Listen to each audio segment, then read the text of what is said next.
वयाची 80 ओलांडलेल्या या तरुण तडफदार आणि झुंजार नेत्याने लोकसभा निवडणूकही 80च्याच स्ट्राईक रेटने जिंकली आहे।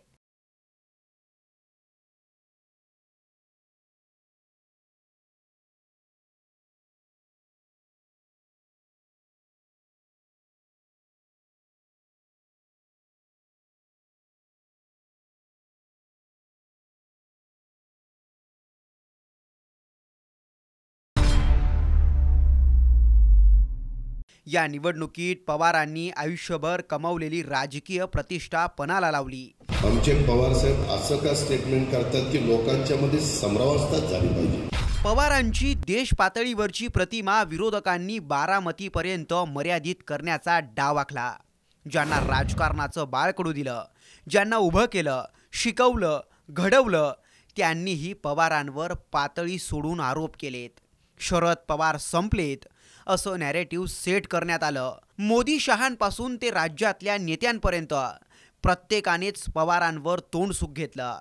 हमारा महाराष्ट्र भी ऐसी भटकती आत्माओं का शिकार हो चुका है। पण पवार डगमगले नाहीत, ते घाबरलेही नाहीत आणि त्यांनी माघारही घेतली नाही। पवारांचं जहाज बुडतंय म्हणून त्यांच्या जहाजातून अनेकांनी उड्या मारल्या, पण त्याच बुडत्या जहाजाला पवारांनी अखेर विजयाच्या किनाऱ्यापर्यंत आणलं। आणि फक्त आणलंच नाही तर राज्यात सगळ्यात जास्त स्ट्राईक रेटने शरद पवार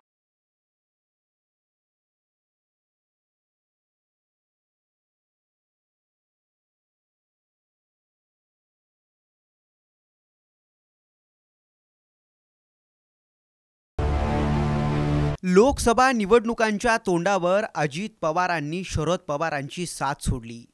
शरद पवारांनी आता रिटायर व्हावं अशी इच्छा व्यक्त करत अजित पवारांनी शरद पवारांवर आरोप केले। 82 झालं, 83 झालं, तुम्ही कधी थांबणार आहात का नाही? काय आम्ही कुणाच्या पोटी जन्माला आलो नाही, ही चूक आहे आमची। अजित पवारांनी शरद पवारांवर फक्त आरोपच केले नाहीत तर राष्ट्रवादी काँग्रेस पक्षावर स्वतःचा दावा ठोकला। बारामतीचा जो गड शरद पवारांच्या नावाने ओळखला जातो, त्याच गडात शरद पवारांच्या विरोधात अजित पवारांनी उमेदवार दिला।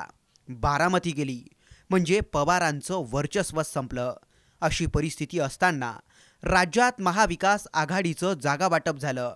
गेल्या वेळी केवळ 4 खासदार निवडून आणणारे शरद पवार यंदा खातं तरी उघडतील का अशा चर्चांनाही उधाण आलं। जागा वाटपात शरद पवारांच्या वाट्याला 10 जागा आल्या, पण पवारांच्या पदरी आलेल्या या 10 जागा जिंकणं म्हणजे जवळजवळ अशक्यच।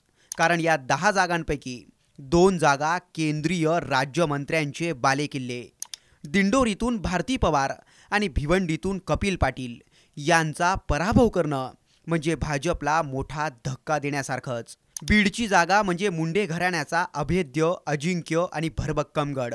2009 पासून इथं मुंडे घराण्याचं एक हाती वर्चस्व आहे। इथून जिंकणं म्हणजे वाघाच्या जबड्यात हात घालण्यासारखंच। साताऱ्यात पवारांचा लढा थेट छत्रपतींच्या वारसदारांबरोबरच। बारामतीत सुप्रिया सुळेंच्या विरोधात अजित पवारांनी आपल्या पत्नीलाच निवडणुकीच्या रिंगणात उतरवलं। म्हणजे इथंही राज्याचे उपमुख्यमंत्री आणि अर्थमंत्री अजित पवार यांची प्रतिष्ठा पणाला लागली। जागा वाटपात शरद पवारांच्या वाट्याला आलेल्या जागा पाहता यंदा शरद पवारांचं काही खरं नाही, आता पवार संपले असं प्रत्येकालाच वाटत होतं। कारण नवीन चिन्ह, नवीन नाव घेऊन इतक्या कमी कालावधीत लोकांपर्यंत पोहोचणं, त्यांना आपली बाजू पटवून सांगणं हे जवळजवळ अशक्यच। पण थांबतील, घाबरतील आणि डगमगतील ते शरद पवार कसले।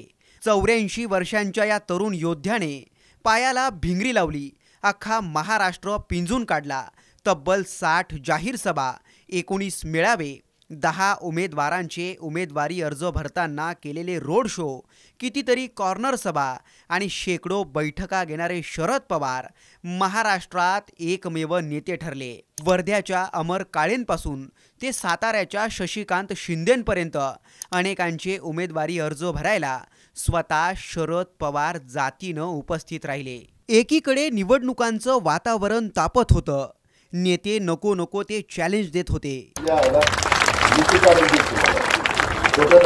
पंतप्रधानांचे रोड शो, फडणवीसांच्या तुफान सभा आणि अजित पवारांचे जिव्हारी लागणारे आरोप असे चौफेर हल्ले पचवत पवार शांतीत क्रांती करून इतिहास घडवण्याच्या वाटेवर होते आणि अखेर पवारांनी करून दाखवलं।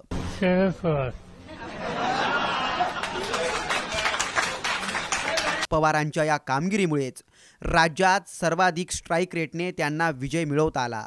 तो कसा ते पाहूयात। शिवसेना शिंदे गटाने 15 जागा लढवल्या। 15 पैकी 7 जागांवर शिंदेंना विजय मिळवता आला। त्यानुसार शिंदेंच्या शिवसेनेला लोकसभेत 46.67% यश मिळवता आलं।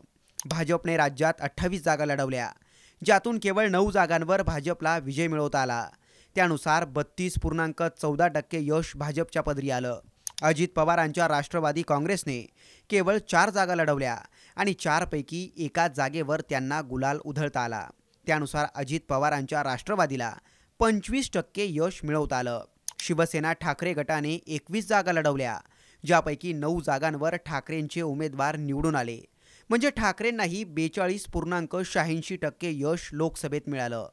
काँग्रेसने 17 जागा लढवल्या, त्यातून तब्बल 13 जागांवर काँग्रेसचा विजय झाला, म्हणजे काँग्रेसलाही तब्बल 76.47% यश लोकसभेत मिळालं। आणि शरद पवारांच्या राष्ट्रवादीने 10 जागा लढवल्या, ज्यापैकी तब्बल 8 जागांवर त्यांना विजयश्री आपल्याकडे खेचून आणता आली।